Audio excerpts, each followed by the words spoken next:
হাজী মোহাম্মদ মহসিনের টাকা কত, আমাদেরকে দিয়ে দাও, তাড়তে হবে না, আমরা ভারত ছেড়ে চলে যাব, তোমরা দিতে পারবা না, আমরা ভারত ছাড়বো না। নারায়ে তাকবীর। সিঙ্গাড়ার ভিতরে আলু ঢুকলো কি করে? কাদের টাকায় ভারত চলে খবর রাখো না। বলে রে ভারত তোর বাবার দেশ, ভারত তোর বাবার দেশের নয়। এই ভারতের মাটিতে মুসলমানকে তাড়াবি, খবর রাখিস অযোধ্যার মাটিতে মুসলমানকে তাড়াবি। গুজরাটের মাটিতে একটা কবর আছে, খবর নাও, ওই কবরটা হলো নবী শীশ। কার নাম? নবী শীশ। ওই গুজরাটের মাটিতে 17টা সাহাবীর কবর আছে। কটা সাহাবীর? 17টা সাহাবীর কবর আছে। খবর রাখো নাকি বন্ধু, আমরা কারোর দয়ায় বেঁচে বাস করি না দেশে, দেশের জন্য ফাঁসির মঞ্চে প্রাণ দিয়েছি হেসে। ধর্মে মোদের হাত দিও না, জানাই অনুরোধ, নইলে মারা রক্ত দিয়ে করব প্রতিরোধ। আরে মেয়েরা গুঁড়ো চালে জানেন না, গুঁড়োর কত ফুটো থাকে সে বাঁশের তৈরি। কত কথা বলবো। স্বাধীনতা আন্দোলন লড়াই করেছে কে? সে দীনেশ, কানাই, বাদল, ক্ষুদিরাম, অভিরাম, নেতাজি সুভাষ, মাতঙ্গিনী হাজরা, এরাই ছেড়েছে। কিন্তু বলো সর্বপ্রথম 400 হিস্ট্রিয়া কোম্পানি ইংরেজকে বাধা দিয়েছিল কে?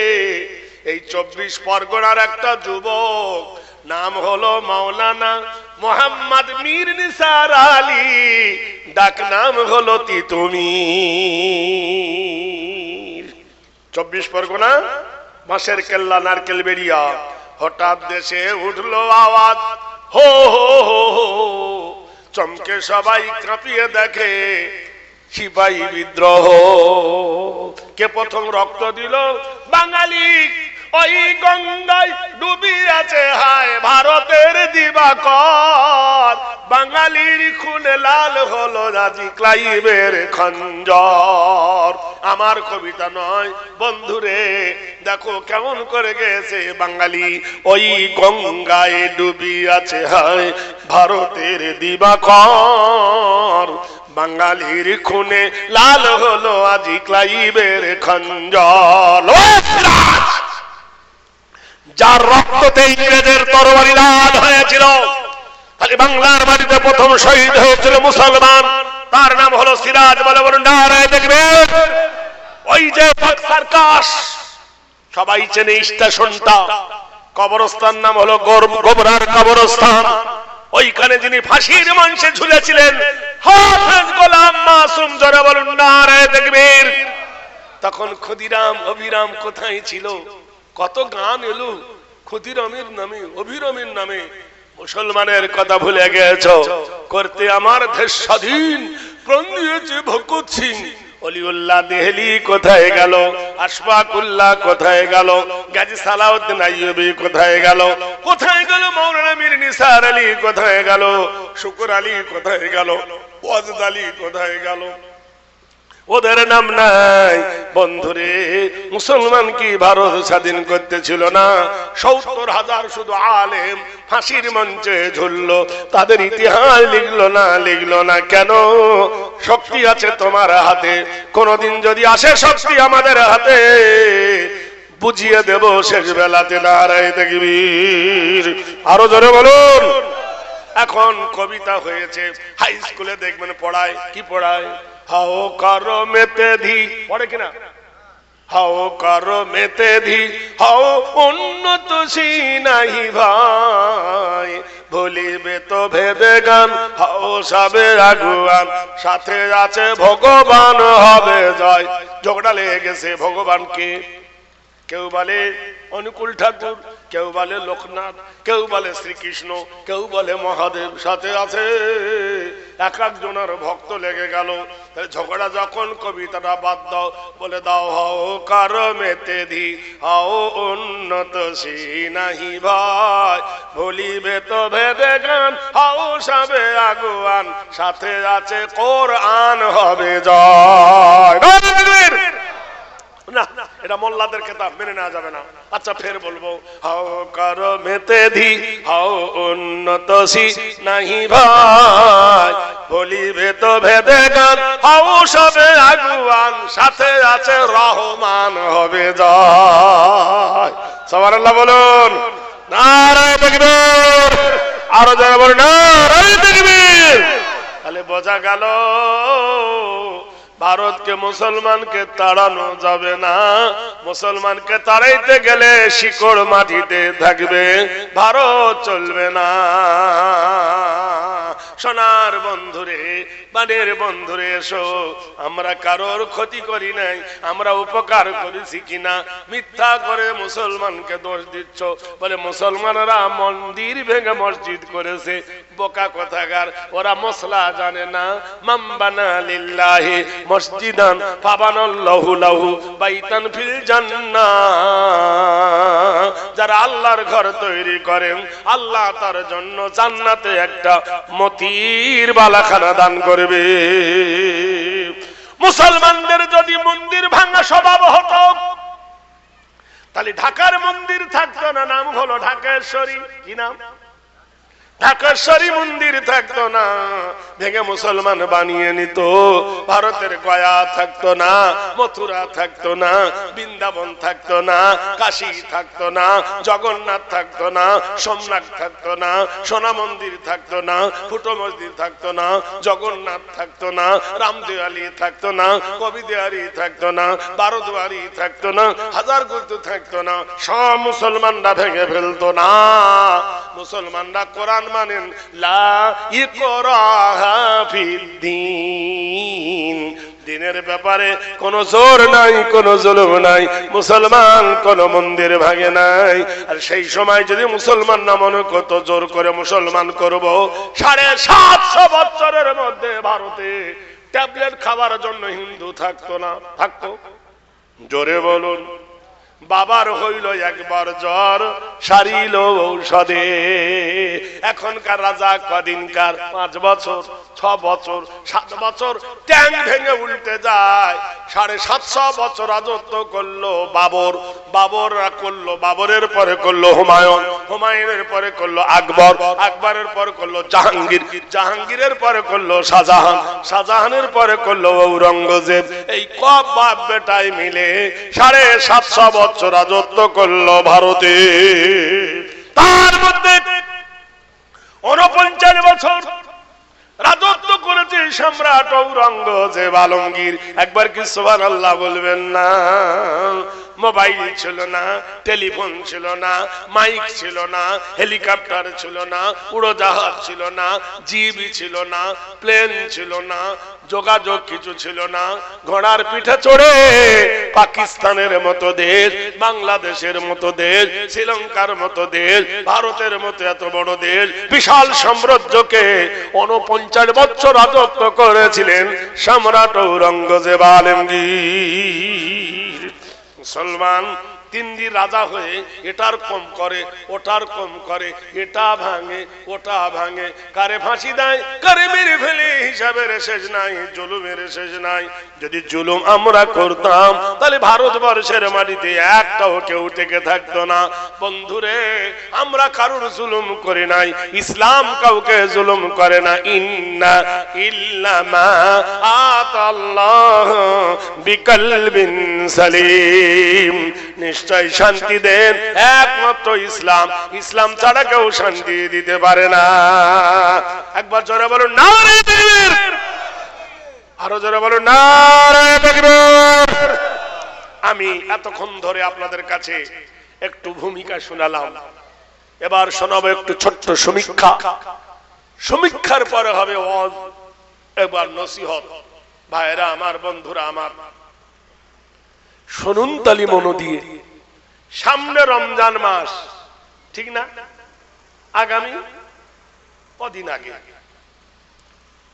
কোরআন শরীফ আল্লাহ বলে কুতিবা আলাইকুমুস সিয়ামু কামা কুতিবা আলাল্লাযিনা মিন ক্বাবলিকুম লাআল্লাকুম তাত্তাকুন। তোমাদের উপর মাহে রমজানের রোজাকে আমি ফরজ করেছি। এটা কে বলছে? কে বলছে? না, আল্লাহ। আচ্ছা, রোজা মজা লাগে না?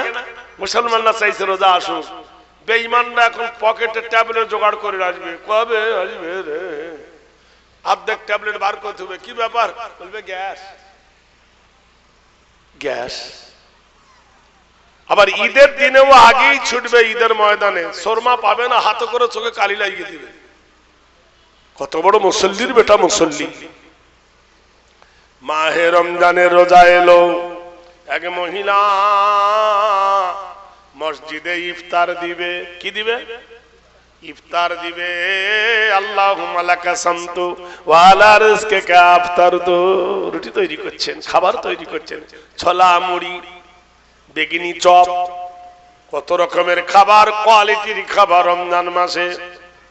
মুসলমানের থালির দিকে তাকালে লোভ হয়ে যায় রে বন্ধু। ইফতারের থালির দিকে তাকালে মন আনন্দে ভরে যায়। একদিকে কলা, একদিকে শসা, একদিকে আপেল, একদিকে বেদানা, একদিকে আঙ্গুর, একদিকে আনারস, একদিকে আম, একদিকে জাম, একদিকে বেলের শরবত, একদিকে তরমুজ, একদিকে জুস। কতটা বলবো? দুনিয়ার খাবার সাজানো থাকে একটা খাঞ্চা বসের ডালিতে, মিলে মিশে সবাই বসে খায়।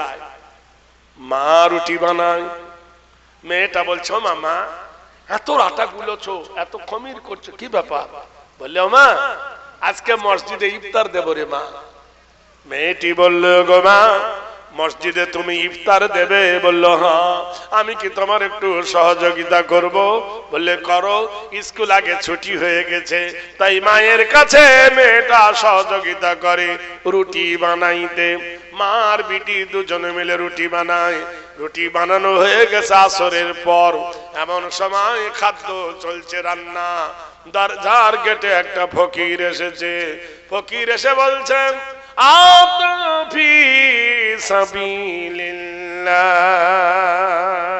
ওমা ওমা এই কেউ আসো মা, একটু ভিক্ষা দেবে মা, আমি রোজাদার, আমাকে একটা ইফতার দেবে।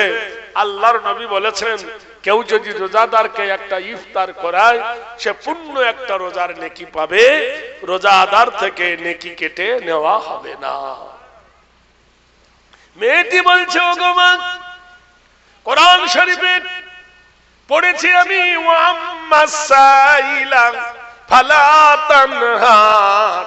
তোমার দরবারে যদি কোন ফকির আসে শূন্য হাতে ফিরায় না। ফকির এসেছে তোমার দরবারে, নিঃস্ব করে ফিরাইয়ে দিও না। মেয়েটি বলছে মা ফকিরকে ভিক্ষা দাও। মেয়েটার মা বলে বিটি রে ভিক্ষা দিতে তো বাধা নাই, খয়রাত দিতে তো অসুবিধা নাই, কিন্তু তোর বাপ শরীয়ত বিরোধী, তোর বাপ কোরআন বিরোধী, তোর বাপ ইসলাম বিরোধী, তোর বাপ নবী বিরোধী, তোর বাপ নাম বিরোধী, নবী বিরোধী, সর্বদিকে তোর বাপ হলো বিরোধী। মেয়েটি বলল মা আব্বা তো এখানে নাই, ফকিরকে ভিক্ষা দিবে তুমি, ও তো দেখতে পাবে না, দেখতে পাবে না, অন্তর্যামী নয়, ফকিরকে ভিক্ষা দাও। কিছু ছোলা, কিছু মুড়ি, কিছু খাবার এনে ফকিরের হাতে দিয়ে বলল ফকির সাহেব হিনা জিদ্দান কাসীরান, এখান থেকে অনেক দূর চলে যান, এখানে থাকবেন না। আমার আব্বা দেখতে পেলে তোমার হবে 12টা, আমার হবে 13টা, আর আমার মায়ের হবে 14টা, কাজেই দোষ নেব না, তুমি তাড়াতাড়ি খাবার নিয়ে পালাও। কিছু লোক আছে ফকির দেখতে পারে না, কিছু লোক আছে গরিব দেখতে পারে না, কিছু লোক আছে মুসল্লি দেখতে পারে না, কিছু লোক আছে টুপিওয়ালা দেখতে পারে না, কিছু লোক আছে দাড়িওয়ালা দেখতে পারে না, কিছু লোক আছে নমাজি দেখতে পারে না। ঠেলা হয় কখন? যখন ওর মরে কেউ, ঠিক না? একজন বলছে আমার বেটা মাস্টার, বাহ। একজন বলছে আমার বেটা ডাক্তার, 1.5 কোটি টাকা খরচ করে MBBS ডাক্তার করেছি, একজন বলছে 10 বিঘা জমি বিক্রি করে হাকিম বানিয়েছে। কি গরম রে! মাস্টারের বাপ, ডাক্তারের বাপ, হাকিমের বাপ। এখন হাকিমের মা মরণ সজ্জায় সজ্জিত করছে। কোরআন আল্লাহ বলেন ফালাউলাইনা বালাগাতিল হুলকুম ওয়া আনতুম হিনাইজিন তানজুরুন। যখন নিঃশ্বাসটা তোমার হুলকুমে আমি ঠেকাবো, তোমার নেটওয়ার্ক কাজ করবে না, কোন টাওয়ার কাজ করবে না, নেট কাজ করবে না, তখন ঘড়ঘড় ঘড়ঘড় করবে, জানবে তোমার মরণ। আচ্ছা, মরণ কালে কাকে ডাকা হয়? আল্লাহকে ডাকে। আর গ্রামের মুসল্লিকে ডাকা হয় না যে আমার বাপের কাছে দিকে কলেমা পড়াও? বলে না? না হলে একটু কোরআন শরীফ পড়ো মাথার কাছে, বলে না ভাই? বলে না? তা কেন ওকে না ডেকে ওর মাস্টার বেটাকে ডাকতে হবে যে তোর মা মরে গেছে, তোর মার জানাজাটা তুই পড়া। জানাজার খাটিতে দাঁড়ায় মাস্টার পড়াবে জনগণ মন অধিনায়ক জয় হে ভারত ভাগ্য বিধাতা, এটাই পড়বে তো? বলছে পড়বে না। 1.5 কোটি টাকা খরচ করে মাস্টার বানিয়েছে, মার জানাজা পড়াতে পারবে না? বললে না, মাস্টার পেশা ফিরে পানি নেয় না, নামাজ পড়াবে। হাকিমকে ডাক, হাকিম তাহলে কি তোমার মায়ের জানাজাটা পড়াও। হাকিম এসে বলবে twinkle twinkle little star how I wonder what you are. আরে বেরো বেরো, হট ইউ আর স্টার, আকাশে তারকা বলা যাবে। তার মানে নামাজও জানে না, জানাতে পড়াতে পারবে না। বলে তাহলে কাকে ডাকবি? ইঞ্জিনিয়ারকে ডাক। ইঞ্জিনিয়ার এসে বলবে কোমর পাড়ার গরুর গাড়ি বোঝাই করা কলসি হাঁড়ি। ছি ছি ছি, তোর মায়ের জানাজা পড়াতে পারলো না, থাকলো কি? ধার করে জানা যায় তোর মা কবরে শুবে। মসজিদের ইমাম সাহেবকে ডাকা হবে, হাজী সাহেবকে ডাকা হবে, আমির সাহেবকে ডাকা হবে, জিম্মাদারকে ডাকা হবে, তালবে ইলমকে ডাকা হবে। বাবা আমার মায়ের জানাজাটা পড়া, ঠিক না? 1 কোটি টাকা খরচ করে কি লাভ হলো? দুনিয়ার সম্মান নিলি, কবরে চারানা পেলি না। ও শিক্ষার কোনো দাম নাই যে শিক্ষাতে কবরে নেকি পাবি। আমানার রাসূল বিমা উনজিলা ইলাইহি মির রাব্বিহি ওয়াল মুমিনুন কুল্লুন আমানা বিল্লাহি ওয়া মালাইকাতিহি ওয়া কুতুবিহি ওয়া রুসুলি লা নুফাররিকু বাইনা আহাদিম মির রুসুলি ওয়া ক্বালু সামি'না ওয়া আতানা গফরানাকা রাব্বানা ওয়া ইলাইকাল মাসির। এমন একটা শিক্ষা করো যে শিক্ষার জন্য সুদ খাবে না, এমন একটা শিক্ষা করো যে শিক্ষার জন্য মদ খাবে না, এমন একটা শিক্ষা নাও যে শিক্ষা করিলে জেনা করবে না, এমন একটা শিক্ষা নাও যে শিক্ষা করিলে তুমি কোনোদিন মিথ্যা কথা বলবে না। তোমার চরিত্র হবে সেই শিক্ষার যোগ্যতামূলক কোরআনের শিক্ষা, নুরানি শিক্ষা, ইমানি শিক্ষা। সেই শিক্ষা করিলে তোমার ইহকাল পরকাল মঙ্গলময় হবে। সেই শিক্ষাটার নাম কি? খায়রুকুম মান তাআল্লামাল কোরআন ওয়া আল্লামাহু। তুমি পৃথিবীর 1 নম্বর হবে, নিজে কোরআন পড়ো, অপরকে কোরআন পড়াও। ফকির ভিক্ষা নিয়ে চলে গেছে। আপনার দেশে নদী নালা বেশি, কোন দেশে পাহাড়ও বেশি। সুবহানাল্লাহ। পাহাড়ের ঝর্ণা নামে, ঝর্ণার পানিতে বসে লোকটা উজু করছে, উজু করছে, উজু। কোরআনে আল্লাহ বলেন ইয়া আইয়ুহাল্লাযীনা আমানু ইযা কুনতুম ইলা সালাত ফাগসিলু বুজুহাকুম ওয়া আইদিয়াকুম ইলাল মারাফিকি ওয়ামসাহু বিরুসাকুম ওয়া আরজুলাকুম ইলাল কাবাইন। এ ভাই, লোহাকে বাতাস খাচ্ছে, এদিকে একটু বাতাস দেওয়া যায় না?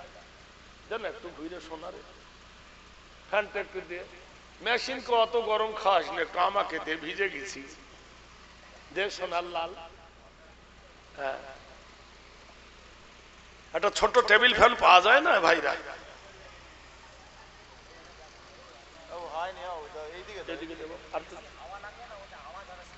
আরে আমার গায়ে লাগে, নিচে করে দে না, নিচে দাও না, পায়ে মশা।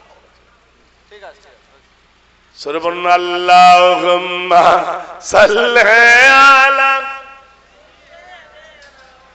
মাওলানা মুহাম্মাদ ওয়া আলা আলি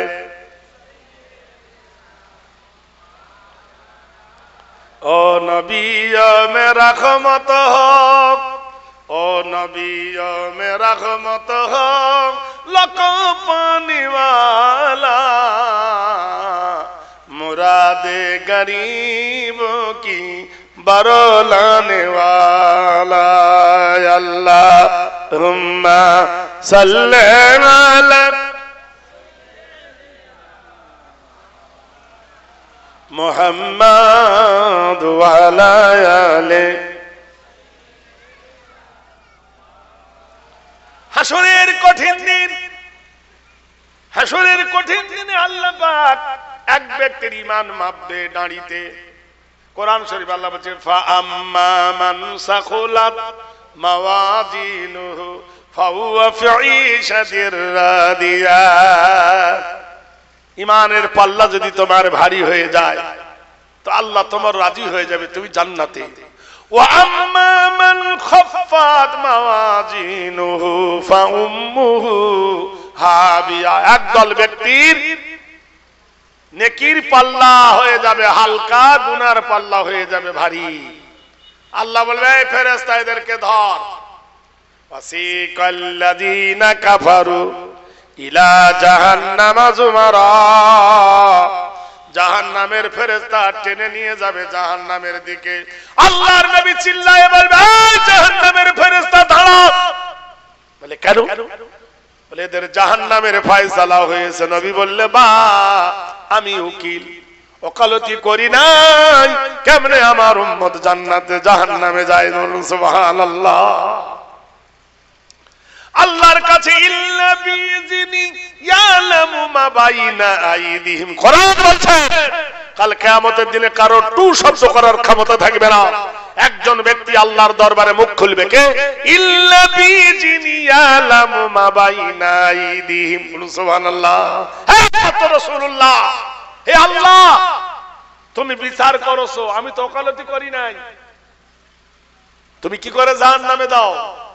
আল্লাহ বলবে এদের গুনার পাল্লা ভারী হয়ে গেছে। নবী বলবেন ওগো আল্লাহ,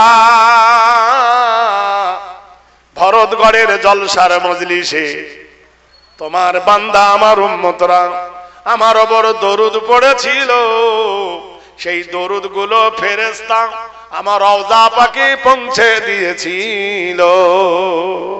সেই দরুদ আমার কাছে আছে, গুনার পাল্লায় চাপাও দেখি, যেই নেকির পাল্লায় চাপাবে দরুদের পাল্লা ভারী হয়ে যাবে। বলুন সুবহানাল্লাহ।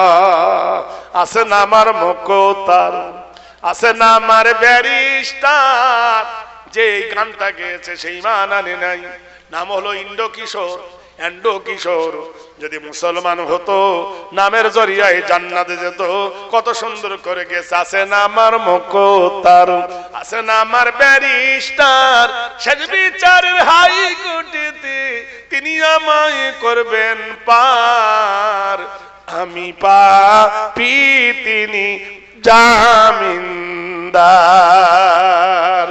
দুই কাঁধে দুই মুহুরি, লিখছে তারা ডায়েরি, কিরামান কাতিবিনা ইয়ালামু। বাবা আল্লাহ কোরআনে বলছে না, দুই কাঁধে দুই মুহুরি, লিখছে তারা ডায়েরি। দলিল দেখে রায় দিবেন, দলিল দেখে রায় দিবেন। টাকা পয়সার নাই কারবার, সময় থাকতে মনা হুঁশিয়ার। হাদিসে এসেছে আম্মা জান খাদিজাতুল কুবরা রাদিয়াল্লাহু তাআলা আনহা, বুখারী শরীফের নবী, তুমি সবথেকে কাকে বেশি দাওয়াত দিয়েছো? নবী বললেন সব থেকে বেশি দাওয়াত দিয়েছি যার নাম হলো আমর, যার নাম হলো আমর, পরে তার নাম হলো আবু হাকাম। আল্লাহর নবী তার নাম দিল আবু জাহেল, মূর্খের বাপ। জেহেল নয়, আবু জাহেল। জাহেল মানে মূর্খ, মানে গরম যাই লাগুক, মশা এমন ডিউটি করছে। কোরআনের হাদিসে এসেছে মানুষকে যে কামড়ায় সে মশাটা হলো মেয়ে ছেলে, আর নর মশা কোনোদিন মানুষকে কামড়ায় না। পৃথিবীর বিজ্ঞানীরা ফেলিওর হয়ে গেছে। মশার মাথার উপর একটা অ্যান্টনি আছে, সেই অ্যান্টোনা এত কাজ করে, কোন মশা যদি জানে এই লোকটার ডিপথেরিয়া হয়েছে মশা তাকে কামড়াবে না। কোন মানুষ যদি জানে এর ক্যান্সার হয়েছে মশা তাকে কামড়াবে না। তার কারণে মশা এত বড় বিজ্ঞানী যে যদি কামড়ায় তাহলে ওই ব্যক্তির রক্ততে ভাইরাস হবে, ও মরে যাবে, তাই ও কামড়াবে না। মেয়ে ছেলে মশা মানুষকে কামড়ায়, আর মদ্দা মশা গাছের ফল ফুল আঠা খেয়ে জীবন ধারণ করে। তাহলে মেয়ে লোকের বিষ কত বেশি রে, শালা কামড়ালেও জ্বালা করে। চিন্তা করে দেখো ভাইরা, আল্লাহর নবীকে আই আম্মা জান বলছেন ওগো দয়ার নবী সব থেকে বেশি কাউকে দাওয়াত দিয়েছো? নবী বললেন 100 বার বেশি দাওয়াত দিয়েছি আবু জাহেলকে, কিন্তু এমন নাদান ঈমান আনে নাই। তাহলে এত টান কেন ওর উপর তোমার? রহমতের কান্ডারি বলে খাদিজা, আমি যখন তায়েফ থেকে বাড়ি এলাম বয়স আমার 5 বছর, এসে জানতে পারলাম আমার বাবা নাই, আমার বাবা জগতে থেকে চলে গেছে। বাবার বেদনায় বসে বসে আমি কাঁদি। পাহাড়ের উপরে সন্ধ্যা হয়ে গেছে, আমার মনে ছিল না, বেদনার সুরে কাঁদি, কেউ আমার নিতে গেল না। ওই রাস্তা দিয়ে আবু জাহেল যাচ্ছিল, ডাক দিয়ে বলে আব্দুল্লাহর বেটা, আব্দুল মুত্তালিবের নাতি রে, এমন করে পাহাড়ের উপর বসে বসে কেন কান্দি? আমি আরো জোরে কেঁদে উঠলাম। আবু জাহেল আমাকে বুকে জড়িয়ে ধরলো, কলেজায় জড়িয়ে ধরে এই মুখে চুমো খায়, এই মুখে চুমো খায়। আমার ঠোঁটের সঙ্গে ঠোঁট লাগিয়ে চুমো খেতে খেতে বলেছিল বাবধন, তোর বাবা একলা থাকলে রক্ষা করতো, আমরা গোটাই তোর বাবার চাচতো ভাই, খালাতো ভাই, জ্যেষ্ঠতো ভাই হই, আমরা গোটাই তোকে বাবার মতো দায়িত্ব পালন করব। খাদিজা রে, আবু জেহেলের সেই প্রেমের চুমো আমি ভুলতে পারিনি, সেই মহাব্বতের চুমো আমি ভুলতে পারিনি। আমি বিশ্বের নবী হয়েছি, আবু জাহেলকে জান্নাতে নিয়ে যাব বলে দিনের দাওয়াত দিতে 100 বারের বেশি গেছি, তবুও ঈমান আনিনি। একদিন গভীর রাতে আল্লাহর নবী বলছেন আবু জেহেলের বাড়িতে গেলাম, গিয়ে বললাম চাচা কি করছো? আবু জেহেলের ডায়াবেটিস রোগ ছিল, মানে সুগারের রোগ। কিসের রোগ? এই রোগটা হলো বড় লোকের রোগ, যদি নিয়ন্ত্রণ করে না চলো তো বেলুন ফাটা হয়ে ফাটবে, সব থাকবে কিন্তু খেতে পাবা না। কি জিনিস? পৃথিবীর সব থেকে হলো মিষ্টি দামি, মিষ্টির মতো স্বাদ কোনো জিনিসে নাই। বাবা একটা খা, তাহলে খাওয়া যাবে না। পৃথিবীর সব থেকে দামি হলো মাছের চর্বি, একটু খাও বলে খাওয়া যাবে না। একটু মিষ্টি দই খাও বলে খাওয়া যাবে না। এক গ্লাস চিনির শরবত খাও, খাওয়া যাবে না। আম খাও, খাওয়া যাবে না। কাঁঠাল খাও, খাওয়া যাবে না। কলা খাও, খাওয়া যাবে না। রোগ বাড়বে। যারা নিয়ন্ত্রণ করে চলবে লাস্টিং করবে, যারা নিয়ন্ত্রণ মানবে না বেলুন ফাটা হয়ে ফাটবে। কি খাবা? ছোট ছোট পুঁটি মাছের পেঁপা ভাজি চু, তাও পেট ভরে খেতে পাবে না। জেনে রেখে দিও এটা আল্লাহর মার, দুনিয়ার বার। বলুন সুবহানাল্লাহ। ঠিক না ভাই? ঠিক কিনা বলুন? আবু জেহেলের দরজার গেটে একটা কুলের গাছ ছিল, আমাদের মুর্শিদাবাদের ভাষাকে বোর বলে। বোর কি বলে? বোর। আমাদের এদেশে কুল বলে কিনা, ওই কুল খাচ্ছিল, বলে চাচা কি খাচ্ছ? হ্যাঁ পাথর খাচ্ছি, রাগের চোটে। যেমনি এই কথা বলা, কুদরতের কারিশমা, হাতের কুলটা পাথর হয়ে গেছে। আবু জেহেল বলছে, দেখছিস হাতের কুলটা খাচ্ছিলাম, টক খেলে সুগার নিয়ন্ত্রণ হয়, ভোর রাতে এসে চিল্লাতে লাগলি, ওটাও পাথর হলো। বললে চাচা তোমার গাছের দিকে তারা উঞ্জুর হইলার হাজারা, গাছের দিকে সাজারা, গাছের দিকে তাকাও। চাচা গাছের দিকে তাকায় দেখে গাছের প্রত্যেক কুলগুলো পাথর হয়ে গেছে।